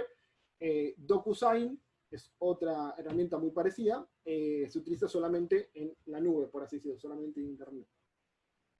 procuran dos cuestiones sumamente importantes. La primera es la seguridad en la cual se origina ese soporte, esa firma electrónica, conforme establece el artículo 319 del Código Civil y Comercial de la Nación. Puede ser una firma digitalizada, puede ser una firma electrónica de curvatura, bueno, eso ya es muy técnico. El esquema es sumamente seguro. Y luego tiene otra funcionalidad, que es en lo cual la diferencia de otras herramientas, que es la trazabilidad. Porque por acá lo más probable es que ustedes firmen ese correo electrónico a través de la plataforma de Adobe Sign o de DocuSign, consignando una casilla de correo de la contraria, o sea, de la contraria, no, de la otra parte, a fin de que les llegue ese correo electrónico, lo puedan suscribir con el celular, con la computadora, depende de la metodología que haya seleccionado el generador del documento, y luego se constituye en depositario del mismo para que pueda ser descargado por las partes. Ambas partes van a tener el mismo documento electrónico suscripto dentro del esquema del ecosistema de la plataforma de firma electrónica de DocuSign o de Adobe Sign. Por una cuestión de tiempo no les puedo mostrar cómo operan, son muy intuitivas ambas plataformas, todas tienen pruebas gratuitas para hacerlo, los costos son, la verdad que son ínfimos, pero aparte tienen sus versiones gratuitas. Para los que quieren indagar un poquito más, se puede googlear DocuSign o, como les mostré anterior, Adobe Sign, y pueden ampliar un poco la concepción sobre estos terceros de confianza. Después existen portales que trabajan con la blockchain, o sea, con las cadenas de bloques, ¿no? Esas cadenas descentralizadas de información que a través de diferentes tecnologías, de nodos, etcétera, operan y certifican, por así decirlo, hablando muy mal y pronto, esto es para un desarrollo sumamente más extenso, la existencia de, técnicamente es un código hash, pero no me voy a meter ahí, de contratos electrónicos, ¿no? Se plasma el registro del contrato electrónico en, por ejemplo, la blockchain de Bitcoin. Un ejemplo que se puede tener a cuenta es la plataforma Signatura. Tengo muchos colegas que operan con la misma y ha dado muchos resultados. Esto, recuerden, es siempre firma electrónica, no es firma digital. A través de la misma, a todo lo que yo les estoy mostrando, los invito a que entren y puedan indagar un poquito más sobre cómo operan estas plataformas, porque son muy didácticas, muy fáciles de comprender. No es que tienen que hacer un curso de ingeniería en informática para poder suscribir un contrato electrónico mediante estas vías. Utiliza la blockchain para registrar la huella hash del documento electrónico y de alguna forma establecer la integridad del mismo. También operan a través de correos electrónicos para que las partes les llegue el contrato lo suscriban oportunamente mediante la plataforma de Signatura. Signatura utiliza la blockchain de Bitcoin, en cambio DetectDeal utiliza lo que es un poco más centrándose a lo que son los smart contracts, ¿está bien? Los contratos autoejecutables, por así decirlo.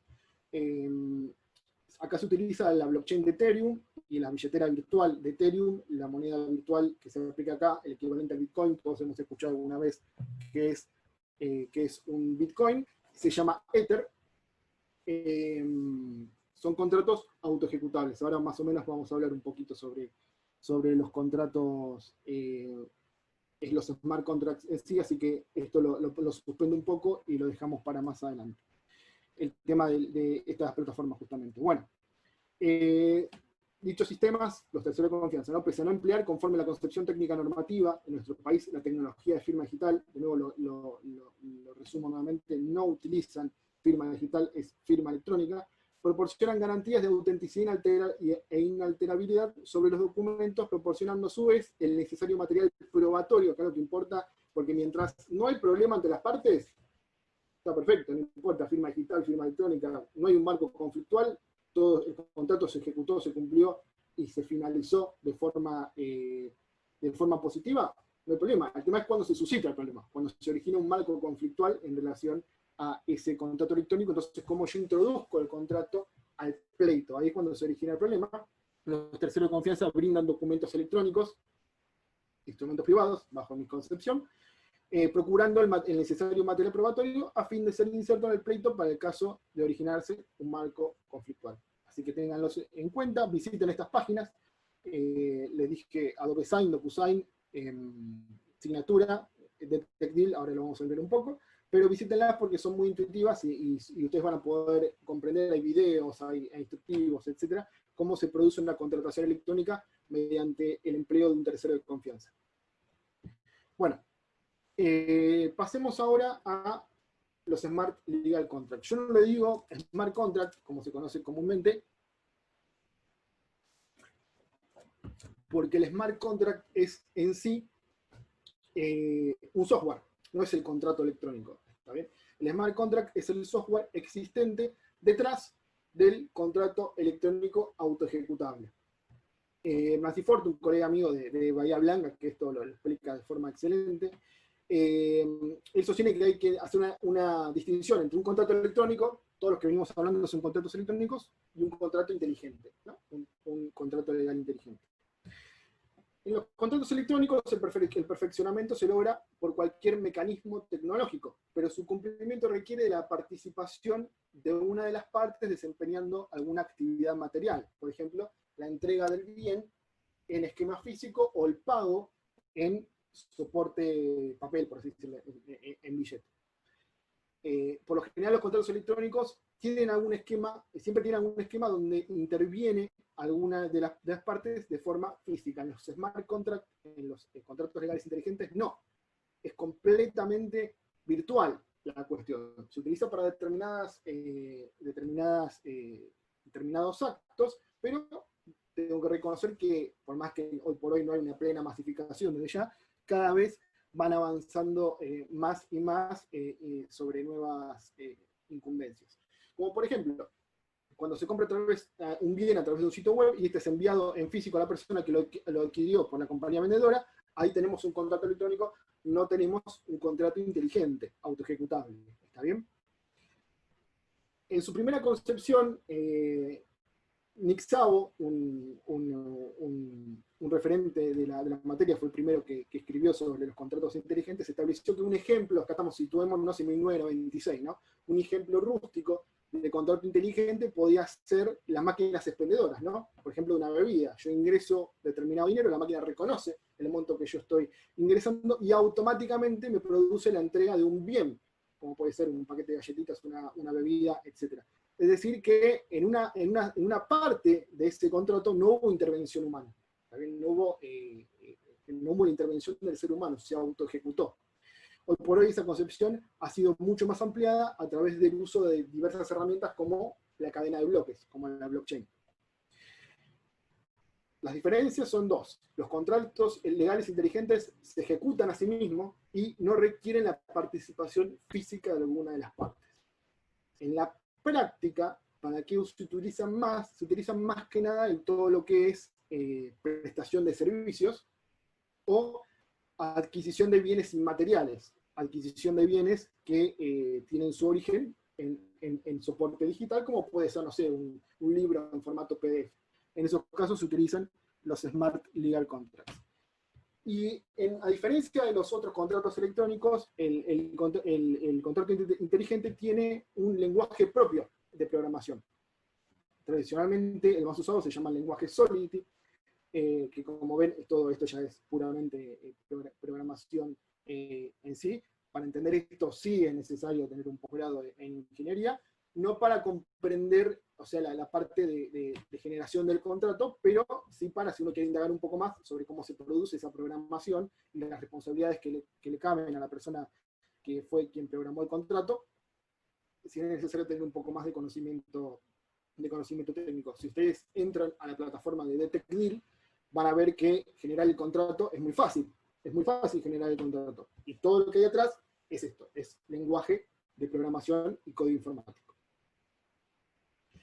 Un smart contract o contrato legal inteligente se refiere al uso del código informático para articular, verificar y ejecutar un acuerdo entre las partes.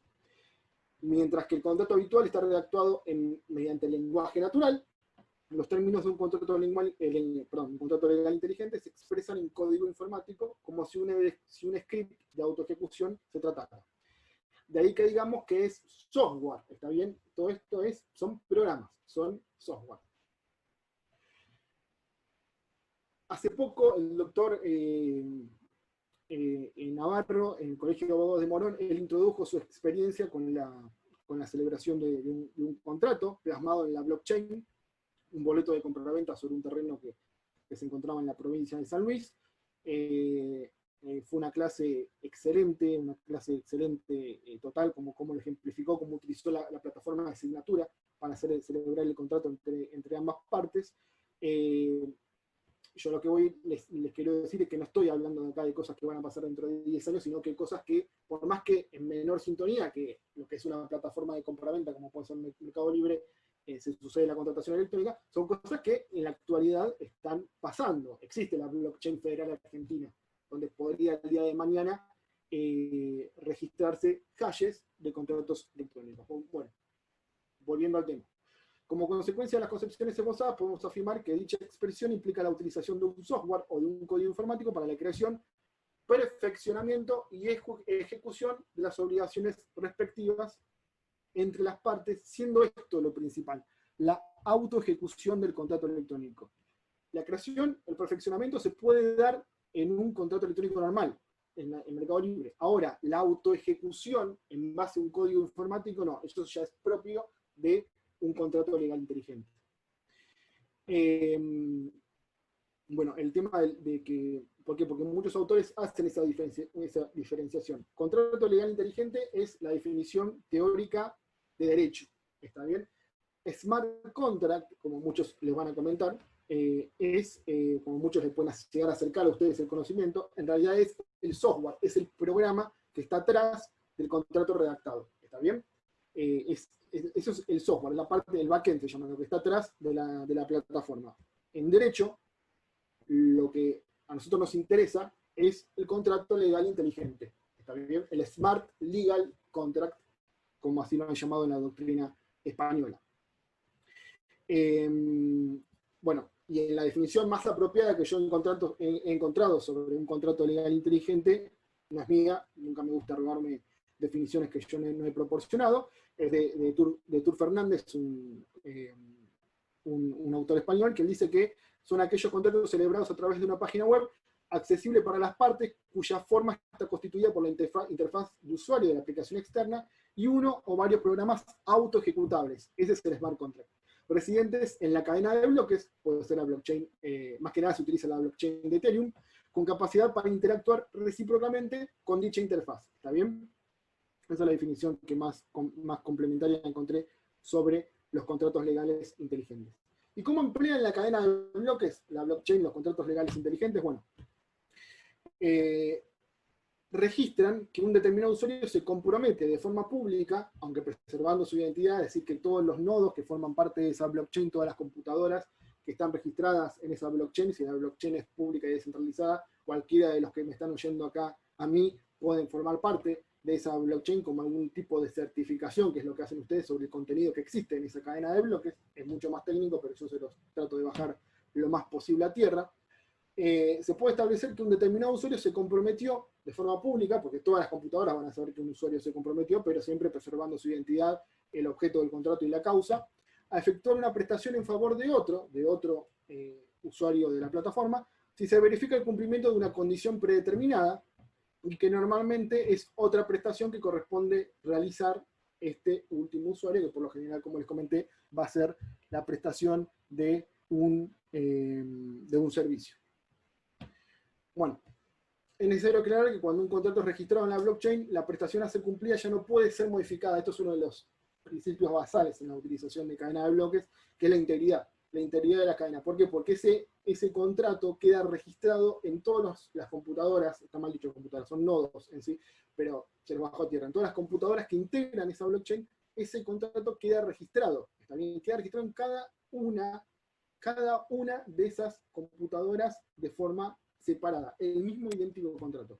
Y si un tercero introduce alguna modificación ajena a la voluntad de las partes sobre el mismo, va a saltar una alarma que diga que la validación de ese contrato no se pudo cumplir, por ende el resultado de esa validación es falso, ¿está bien? Entonces va a surgir una alarma que dice que se comprometió la integridad de ese contrato electrónico. Esto es algo que no sucede en la práctica, pero si llegara a suceder, tenemos esa certeza, o sea, la certeza de la integridad del documento electrónico que fue plasmado por las partes a través de la blockchain, que es pública y es descentralizada.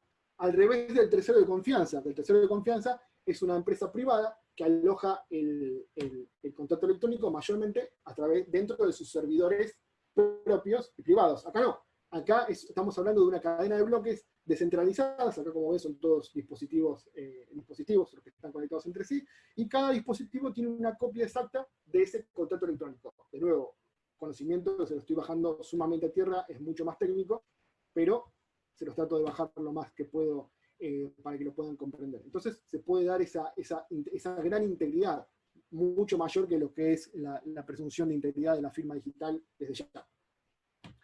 Bueno, en este tipo de contratos siempre hay órdenes y estipulaciones que se plasman de forma anticipada. ¿Por qué? Porque hay autoejecución. Una vez que el contrato se celebra, ya las partes no pueden intervenir más. Entonces todo se plasma con anterioridad. Si se da la condición A, debe producirse la consecuencia B. Es decir, que si las partes establecen que una vez cumplido el servicio, una billetera virtual va a automáticamente liberar el pago a una cuenta de usuario también que fue oportunamente consignada, eso es algo que se esquematiza totalmente de forma previa. No hay intervención humana en el contrato electrónico. Es todo a través del contrato en el smart contract. Es todo a través de programas de computación. Entonces el contrato siempre queda prepactado, las cláusulas del contrato quedan prepactadas, se celebra el contrato y comienza su autoejecución. Si no se cumple la condición, por ejemplo, si no se entregó ese trabajo de, no sé, 2.000 páginas, no sé, puede ser una solicitud a un autor de que escriba una obra, si no se produce esa condición, entonces el pago, se produce la consecuencia C, el pago no se ejecuta. ¿También? Y eso se plasma de forma anticipada en el contrato electrónico. ¿Qué funciones se pueden desempeñar a través de los mismos? El cobro de cuentas relacionadas con otros contratos inteligentes, la transferencia de dinero a cuentas de un smart contract, así también a otras cuentas ya predeterminadas, el envío de instrucciones a través de dispositivos tecnológicos. Esto va muy conectado a lo que es Internet of Things, o sea, el Internet de las cosas, eso es algo que lo habrán escuchado hablar, dispositivos electrónicos conectados e interrelacionados entre sí, entre otras muchas posibilidades que con el tiempo cada vez son más y más. Bueno, el programa Smart Contract, en la parte técnica, en la parte de atrás del software que ustedes ven al ingresar a la página de internet, al ejecutarse automáticamente, utiliza la información registrada a los fines de verificar las condiciones que le fueron programadas para su cumplimiento, tales como si se efectuó el cobro requerido o si se cumplió con la obligación pactada. Lo que una vez confirmado por el algoritmo respectivo genera las instrucciones correspondientes que son enviadas a las partes, también como finalización del contrato. Bueno, como les dije, la plataforma que más se utiliza para lo que es el empleo de Smart Contracts, de Smart Legal Contracts, es Ethereum, que ya es algo que está en vigencia del año 2014, no es algo que acá estoy diciendo apareció ayer, no, es algo que está en vigencia desde el año 2014. Recién a partir de ese momento se puede utilizar la tecnología blockchain. Ethereum es una cadena de bloques en la cual se basó, bueno, blockchain. Si yo digo blockchain, siempre la gran mayoría de la gente lo atribuye a Bitcoin, y en realidad no. Cadenas de bloques hay de consorcio privado, de consorcio público, es técnico, pero son muchas, no es solamente la blockchain de Bitcoin la que existe. Para la implementación de contratos legales inteligentes, como les dije, se utiliza la blockchain más que nada de Ethereum. De esta manera se logró, con la utilización de un programa informático, el Smart Contract, dar seguridad a los numerosos dispositivos que forman parte de la blockchain, como así también el empleo de un bien similar, porque el pago, en el caso de los Smart Legal Contracts, mayormente se hace a través de monedas virtuales, como si fueran a través de Bitcoin, ¿también? Pero propiamente para los Smart Contracts se utiliza, en vez de Bitcoin, el Ether, que es otra moneda virtual, utilizable plenamente en forma electrónica dentro del ecosistema Ethereum. Bueno, esto es una muy breve introducción sobre cómo se utiliza un contrato legal inteligente. Es muy breve lo que yo les acabo de decir. Esto da para una capacitación larga, de 3 o 4 horas.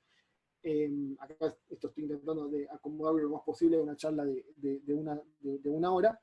Espero que alguno de los contenidos que yo les vertí se los haya podido bajar a tierra.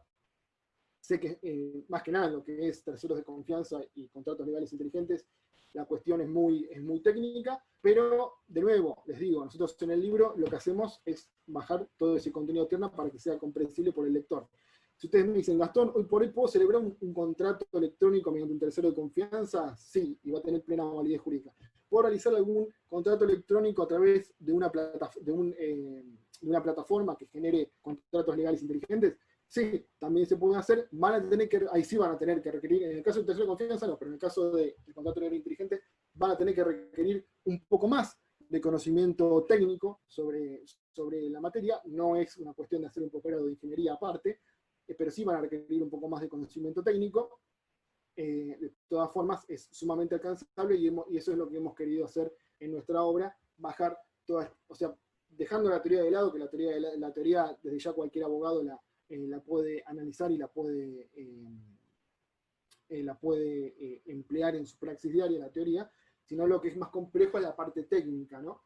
Y como yo les comenté, hay ciertas estipulaciones que se colocan en los contratos electrónicos que sí o sí requieren tener ese conocimiento técnico para evitar el día de mañana que, en el caso de originarse un marco conflictual, si yo tengo que asesorar a alguna de las partes, esta parte no quede en desventaja, ¿no? Si yo establecí que en el contrato electrónico se establezca cierta cláusula técnica. Bueno, Jorge, te cedo la palabra de nuevo por si hay alguna pregunta. La contestamos, creo que hice lo mejor que pude. De nuevo les pido disculpas por la velocidad, pero lamentablemente, como les digo, estoy con un grupo electrógeno, con los datos del celular, y si llegaba a cortar algo, directamente la clase se terminaba. Por supuesto, esto lo vamos a ampliar desde el Colegio de Abogados de Morón, esto lo vamos a seguir ampliando, las capacitaciones van a continuar, todas estas incumbencias se van a ir abriendo a medida que pase el tiempo, con el empleo también de la firma digital para abogados, a partir del futuro próximo. Y nosotros desde ya, a través del Colegio de Abogados, vamos a estar de alguna forma desde el IAPI y el Colegio de Abogados capacitándolos sobre estas nuevas innovaciones. De nuevo, les pido disculpas por la velocidad, pero es esto. Estoy con el grupo electrógeno, se corta el grupo y se termina la clase. Así que, Jorge, te cedo la palabra ahora nuevamente. Bueno, un par de cositas, y te digo, fue una suerte que fueras rápido, porque a las 4 este mismo Zoom va a ser utilizado por una diplomatura. El espacio importa también en la virtualidad, digamos así. No, un par de cositas, que lo hemos pasado por el chat también, pero como el chat se mueve rápido, tal vez algunos no lo vieron. Esta charla ha sido grabada, la vamos a editar, la vamos a subir a la página del colegio. Creo, Gastón, que no hay problemas en compartirles el PowerPoint tuyo, yo el mío también, así que Gastón me va a pasar el PowerPoint, vamos a poner ambos PowerPoint, vamos a poner también los fallos que yo mencioné rápidamente, el fallo despegar y el del artículo 1109. Tengan en cuenta, por alguna pregunta que vi por ahí, que en materia de contratos, siendo cuestión patrimonial, en principio, tratándose de contratos no de consumo, digamos así, es prorrogable la jurisdicción. Y tengan en cuenta, lo digo por algunos dicen cuál sería la jurisdicción competente, y se puede pactar la jurisdicción competente, y tratándose de contratos que tengan algún elemento privado, también se puede pactar incluso el juez competente, la ley aplicable, me refiero a derecho internacional privado, en principio. ¿Por qué? Porque si es un contrato de consumo o un contrato por adhesión, la cosa cambia. Vean el artículo 988 del Código Civil y Comercial, inciso B, y el 37 de la Ley de Defensa del Consumidor. Vamos a dar, cuando digo vamos a dar, dice el mosquito. Recientemente en el Colegio de Abogados de Morón se inauguró, digamos así, el Instituto de Contratos, cuyo director es el doctor Martín Benítez, que no sé si andaba por acá, la última vez lo había visto, no sé si está, vamos a suponer que sí está, por lo menos estaba hace un rato. Con el Instituto de Contratos, a partir de septiembre se va a comenzar un taller de redacción e interpretación de contratos.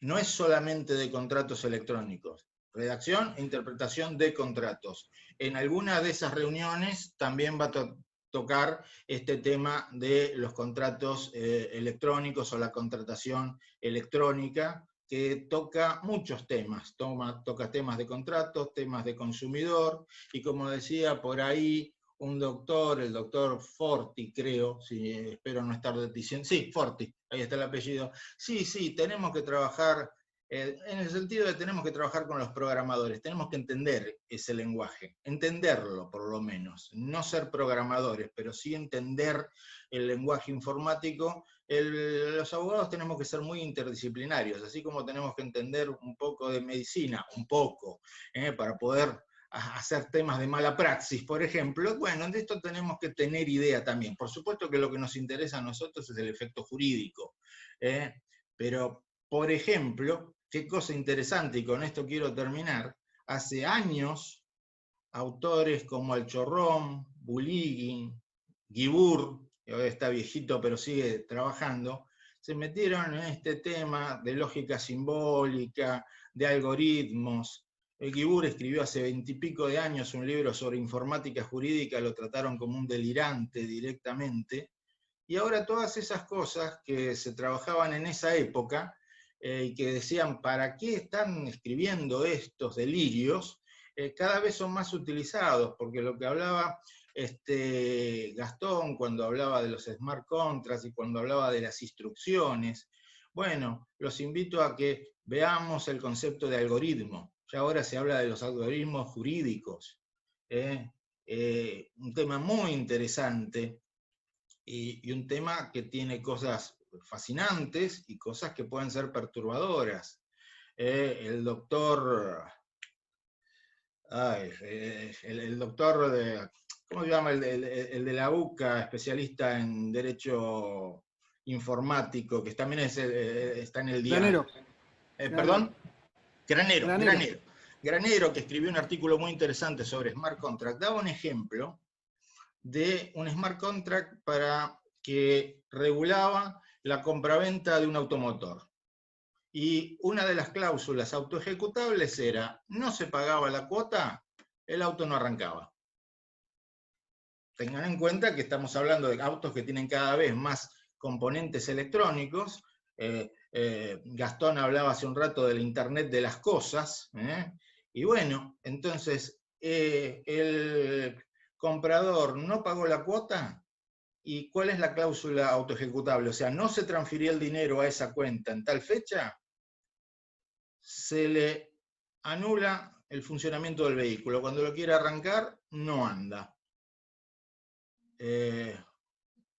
Pero piénsenlo en un contrato de consumo.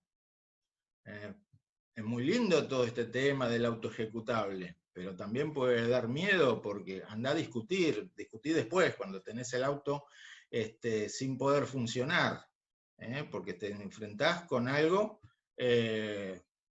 con lo que no hay posibilidad de conversación, digamos así.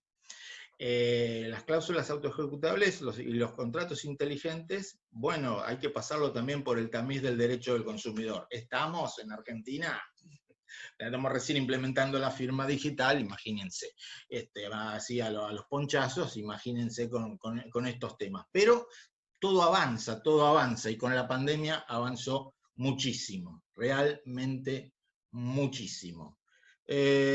Martín Benítez dice, ¿podrían informar la charla de fideicomiso? Es que me tenés que decir, te voy a dar el audio, Martín, porque no voy a poder informar de lo que no sé. Martín Benítez justamente es el director del Instituto de Contratos, y le voy a tratar de dar un audio para que pase el chivo. A ver, Martín.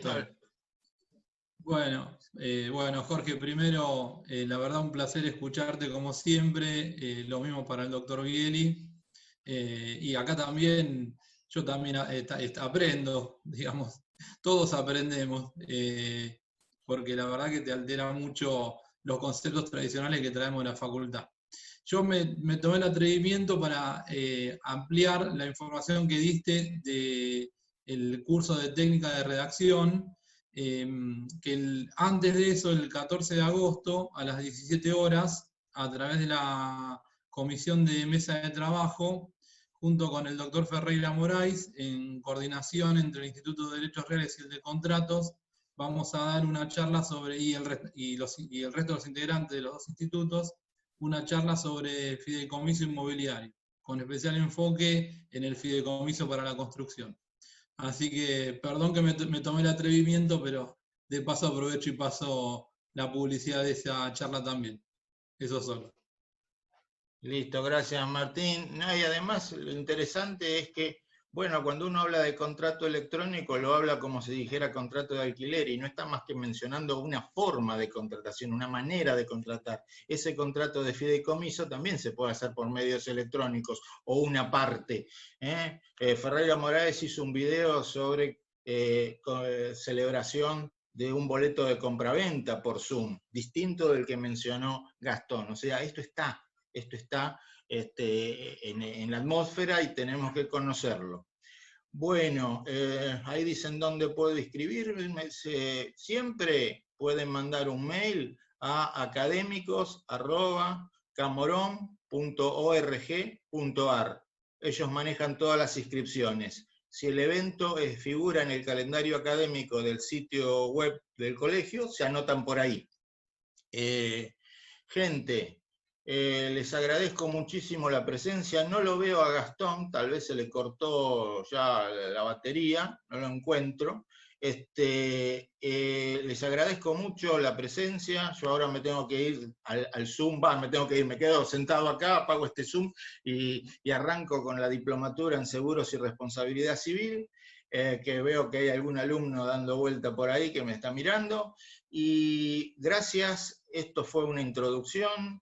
Esto es lo que se viene, a algunos les fascina, como por ejemplo a Forti, que le veo cara de que le gusta mucho esto, otros se arrancan los pelos porque dicen, ¿esto qué es? Y bueno, pero esto es lo que hay y cada vez vamos a recibir más consultas de esto. No tanto consultas de cómo lo hago, sino lo hice y ahora no sé a quién reclamar, dónde reclamar, para dónde agarrar, qué es esto y contra quién litigo. Denle una miradita para amargarse la vida al nuevo artículo 75 del Código Civil y Comercial, el nuevo artículo 75. Y yo les pasé también el video de Cuadri al respecto. Es de terror lo que han hecho los irresponsables que hicieron la nueva ley de alquileres.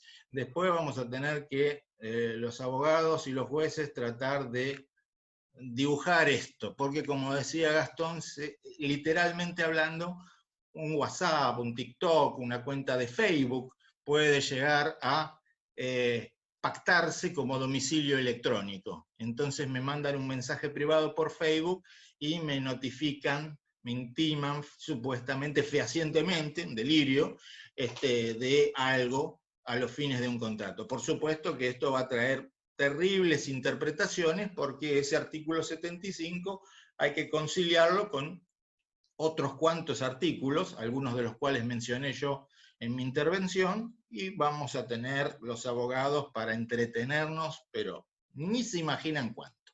Gracias a todos. Es verdad, hay que prevenir en vez de solucionar. Lamentablemente, el cliente por lo general no realiza tarea preventiva, salvo la famosa consultita gratis, que como toda consultita gratis la respondemos con una respuestita gratis.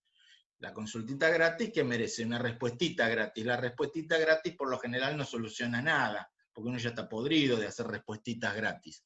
La gente no quiere pagar. Entonces, por lo general, ¿cuándo va al abogado? Cuando se prendió fuego todo, y cuando ya hace 6 meses que no le pagan, o 6 meses que no le entregan la mercadería, o 6 meses que no le entregaron el colchón que compró por internet, etcétera, etcétera. Vine ahí al abogado, porque si no dice el abogado me va a cobrar.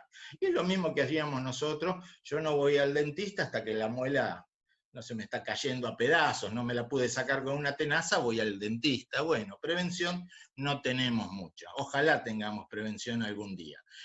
Bueno, gente, ¿hay Zoom del Instituto de Contratos? Sí, hoy mismo va a haber Zoom del Instituto de Contratos a las 4 de la tarde, dentro de muy poco, me hace así Martín Benítez. Así que pregunten en académicos@camoron.org.ar cuál es el ID. Bueno, pasadas todas estas invitaciones, chivos y aclaraciones, muchas gracias.